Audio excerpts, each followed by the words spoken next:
पर महाराष्ट्र में मुंबई में संजय राउत के घर 6 घंटे से ज्यादा समय से लगातार ईडी जो है वो कार्रवाई कर रही है, उनसे पूछताछ कर रही है। शिवसेना सांसद संजय राउत के घर सुबह 7:30 बजे से ईडी की टीम पहुंची और ईडी की टीम संजय राउत से 6 घंटे से ज्यादा समय से पूछताछ कर रही है। इस दौरान टीम ने राउत का दादर का फ्लैट सील कर दिया है। उस फ्लैट को खरीदने के लिए राउत की पत्नी वर्षा राउत के खाते में पैसा ट्रांसफर किया गया था।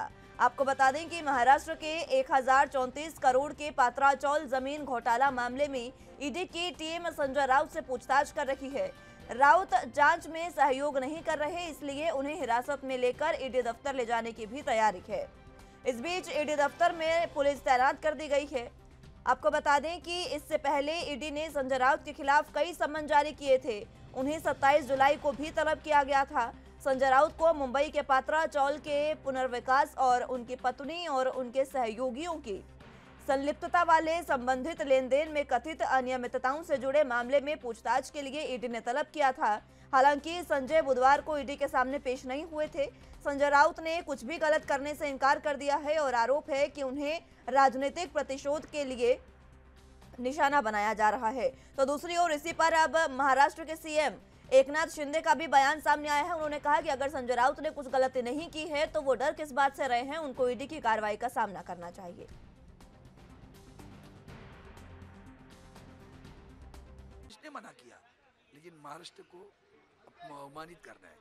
मुंबई के बारे में उनके पेट में जहर है, वही जहर कल महामहिम राज्यपाल जी के मुंह से आया और वही वो चाह रहे हैं।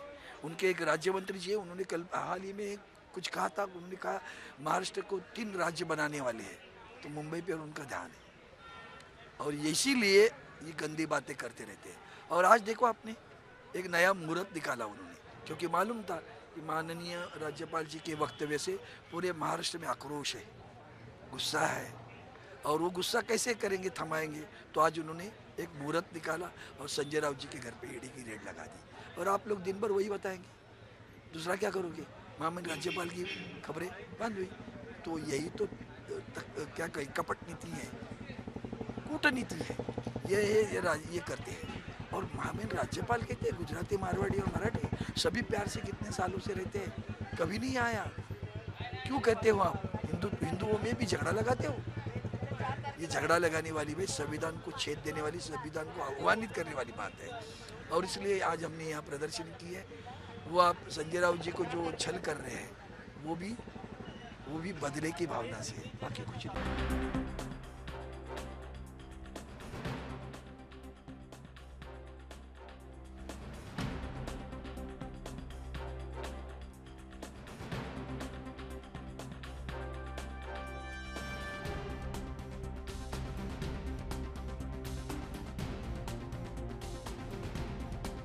राउत पर सीएम शिंदे का भी बयान सामने आया है। आपको बता दें कि संजय राउत से लगातार पूछताछ जारी है। इसी बीच शिंदे का भी बयान सामने आया। इस खबर पर ज्यादा जानकारी के लिए मुंबई से संवाददाता सत्यप्रकाश सोनी हमारे साथ मौजूद हैं। सत्यप्रकाश, फिलहाल संजय राउत के घर लगातार जो पूछताछ उनसे जारी है, इस समय किस तरीके की कार्रवाई?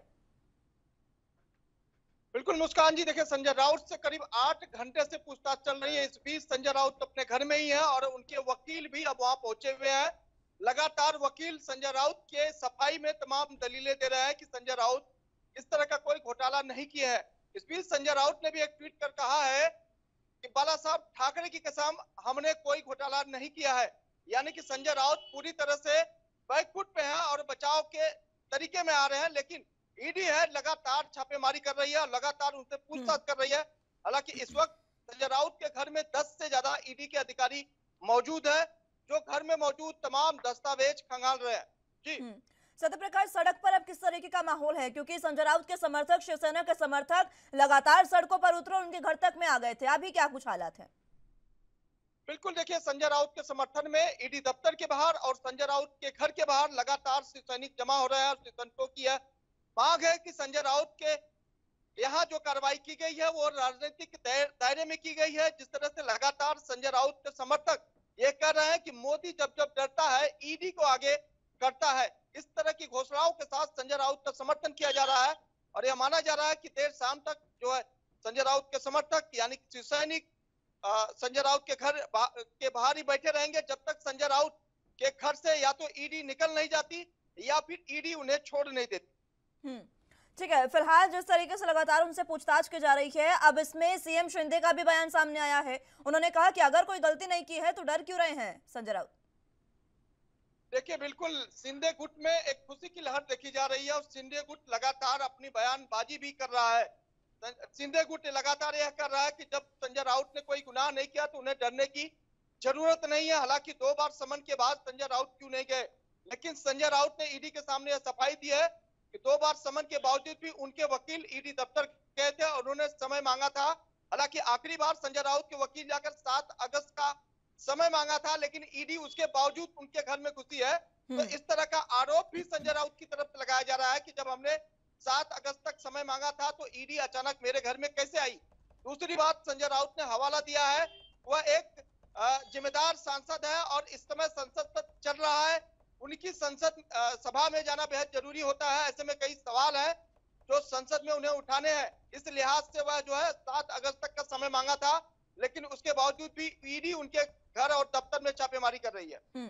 ठीक है, अब जब से छापेमारी जारी है, क्या ईडी को कुछ खास सबूत मिले हैं जो इस घोटाले में उनको लगातार संलिप्तता बताई जा रही है? क्या उससे जुड़े कोई सुराग मिल पाए हैं ईडी को?